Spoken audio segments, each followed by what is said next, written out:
Hey, sorry this is going to be another speaking video. I know you guys like the music I play over my videos, but as this is a little different from the art I usually do, I wanted to talk about the process a bit. That said, obviously feel free to mute me and play your own music instead. So, as the title suggests, this drawing was done for the one layer challenge. I owed UpperPupper on DeviantArt an experimental headshot, and as I'd been meaning to do this challenge for a while, I thought I'd combine the two.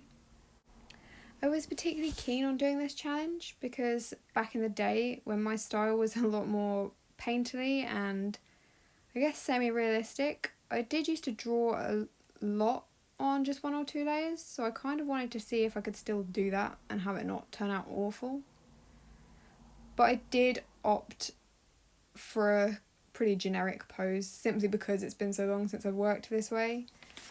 I thought it would be enough for me to deal with just working with one layer and not having to play around and experiment with the actual drawing itself.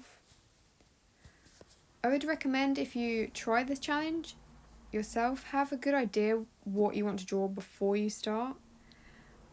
I think actually that's one of the great things about this particular challenge, is that it does force you to really think about what you're doing and how each stage of the drawing, for example the colouring, is going to affect what you've already done as well as what you're planning to do. Because mistakes are harder to erase. Obviously you do still have the undo button and you can draw over mistakes, but it's not quite as simple as when you have everything on separate layers. So as you saw, I started out with a pale sketch. I think it's definitely a good idea to sketch in a very light colour if you're doing this challenge, just to make it easier to see the lines when you come to the line art.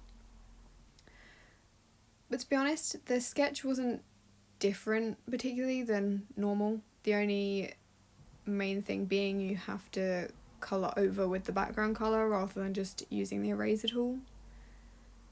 And I couldn't really resize anything. Like, I tend to resize and rotate my sketches quite a lot, but I kind of avoided doing that here just because obviously it's going to show the sort of transparent background behind and move the background colour around. I didn't really want to do that more than necessary. The line art though, I did have to think pretty carefully about. I normally line in a near black colour and then colour over it later using a clipping mask. But here I had to choose beforehand what colour to use, and lining directly onto the sketch was kind of intense, I'll be honest. It felt really wrong. Like, usually if you line on the sketch, it's because you forgot to change the layer, and then it's like a huge disaster. But this has actually shown me it wouldn't be the end of the world if one day I did accidentally line and sketch on the same layer. I wouldn't have to start over, I don't think. I'd just work with it. So it's nice to know I can do that. I think challenging yourself to work a little differently from time to time is probably a good way to help your confidence grow as an artist. I'm sure I'm not the only one who sort of gets stuck using the same techniques, and doing things like this just proves yourself you're not bound to those techniques. You can mix things up if you want to, and adapt to different artistic problems and scenarios. But I feel like I'm going off on a tangent now, so returning to the line art, I also decided to use a way bigger brush size than usual. I think I used about size 40 for this, when usually the absolute largest size I'd use is about 20. That was because I knew when I came to colour it, I'd end up colouring on the lines themselves a bit, so I'd basically be shaving off some of that extra width anyway. And similarly, I didn't worry about cleaning up the lines too much either, as I could tidy them up while colouring, using the colour to erase the messy bits of the line art. The colouring itself wasn't hard as such, but it was time consuming. I'm a big advocate of the bucket fill tool where possible, but obviously you can't really do that with just one layer. so having to carefully draw around the lines and then fill the colour by hand was tedious, to say the least. Luckily, this character didn't have any complex markings, so that did make things easier. That said, there was something of a therapeutic quality to doing the colouring. Like, something about colouring over the sketch and it starting out all messy with the sketch showing beneath and then getting neater as you colour over it. I really liked seeing that. That's, maybe I'm just weird though, but to me I found that really quite enjoyable. I wish I didn't have to speed up videos so much for you guys. Like, I'm watching this back now as I record it, and it moves so fast. It's because I draw so slowly, like, I have to speed things up so many times in order for it to not be, like, a 2-hour long video. But, obviously, it means it's, like, really fast to watch. Maybe one day I'll do, like, a series of real-time drawing videos. That'd be so long. But real-time drawing videos, so you can actually see everything I do. Maybe like a step-by-step thing.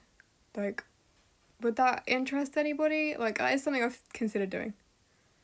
In case you can't tell, by the way, I've gone off script now. Like, I had scripted as far as, like, the colouring thing, and then I got bored and couldn't bother to script anything else. So now I'm just rambling at you. Okay? Like, you see here, I've had to recolour over the lines because I realised I'd done it, the colour too light. Oh, my dog's just walked in. Sorry. Yeah, if you heard a creaking noise, that was my dog walking into the room. But yeah, so I realised I'd done the line art too light for the brown of the nose, and then I had this massive panic, like, oh my god, I have to recolour the line art. And actually, I cut out loads of it, where I recoloured like half the line art in this dark colour and it looked atrocious, and so I had to like go back and redraw everything in this paler colour, and oh my god, I spent so long on it. I had a massive headache by the end. It was not fun. Yeah, I'm genuinely just rambling now. Yeah, and that weird like noise you just heard, by the way, the like wet fish sounding noise, that's my dog shaking his head, just in case anyone was wondering. I should probably re-record this because it's just unprofessional at this point, but I probably won't. I've done too much now, just speaking like this. But anyway, I think the lesson that should be taken from me redoing the line art is if you do this challenge, you're gonna make mistakes. Like, don't freak out too much if you completely mess it up. You can literally just draw over it, it's fine. But kind of go into doing it expecting to make mistakes, like I did. I mean, it was frustrating having to redo the line art, but to be honest, I kind of expected something like that to happen. So if you go into it thinking, yeah, I'm going to have to redraw a load of this, and don't get too hung up on any part of it, you'll be okay. It's a fun challenge, I really do recommend it. And actually, if anyone has tried this challenge before, or if they do after this video, like, feel free to send me a link to the piece you do on one layer. I'd love to see. Like, I like seeing other people's one layer challenge art. I find it really interesting what people could achieve with one layer. Like, seriously, check them out on Instagram. There are some really amazing pieces. I did actually attempt to shade this. I didn't in the end. Like, I undid all the shading I did in the end, simply because though I could have shaded it, I could have shaded the whole thing, but I didn't feel the outcome was going to be good enough for the amount of time I'd have to spend on it. Like, it'll be quite flat looking shading. And if you've seen my other videos, you know I do quite a lot of overlays and things like that, and I do like a pale colour not underneath, but sort of inside the shading and things like that. It would have been really difficult for me to do on one layer without being able to reduce the opacity of it. Obviously I could reduce the brush opacity, but it doesn't really have the same effect. Maybe I could have achieved it if I'd spent way longer on this, but certainly by the time I'd messed around with the line art and stuff, it had taken too much time as it was. So I left it flat colour with just some highlights, which to be honest is what I intended to do with it the whole time. I just wanted to see if I could shade it. And yes is the answer, but it wouldn't have looked anywhere near as good as my usual shading. Not that my usual shading looks that amazing, but it would frustrate me having kind of not great shading on this. When I quite like flat colour pieces anyway.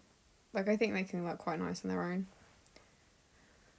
But I will say not being able to use overlays and gradients as well. I did a little bit of gradient work on this piece, but it was difficult because usually I'd do that on like a clipping mask. And I guess I could have used the selection tool to do it on this, but I so rarely use that for anything other than moving things around. I kind of forgot I could use that. But yeah, not being able to use different layer modes and things, I suppose just not being able to use different layers in itself, like, it's quite a habit. I didn't realise how often I'd sort of reach for making a new layer kind of thing. I had to stop myself so many times, and to be honest, I'm impressed that I didn't ever actually accidentally just make a new layer and start drawing on it. You don't realise how reliant you are on different layers, I think, until you try this challenge. So yet another reason to try doing this, just to see how many times you want to reach for the plus new layer button. But yeah, other than that, this challenge wasn't as difficult as I was expecting it to be. Like, I wasn't expecting it to be like insanely hard. I was fairly confident I could complete it to a decent enough standard to post. I mean, I wasn't expecting anything super amazing. Like, this is about the level I expected it to be, I suppose. But I did think I would have more problems and like more major mistakes where I had to redo loads of stuff than I did. It actually went really quite smoothly, and to be honest, I'm really pleased with myself for that. Like, I know it's not the most amazing piece of art ever. It's not even the most amazing piece of art I've ever done. Like, there are far better pieces, but I think this is to a decent standard. Like, I'm happy with it. I think it looks pretty much how I intended it to look, which to be honest doesn't happen all that often, even when I have 100 layers to work with. So I'm quite happy with that. So I think that's everything. I hope this video wasn't too boring with just me talking as opposed to music. Trying to do different things occasionally with my channel. Obviously, if you have any requests for video types you'd like to see, feel free to let me know. If you liked the video, feel free to like it. Obviously, if you didn't, feel free to dislike it. All comments, questions, everything is always super appreciated. And thank you so much for watching. Have an awesome day.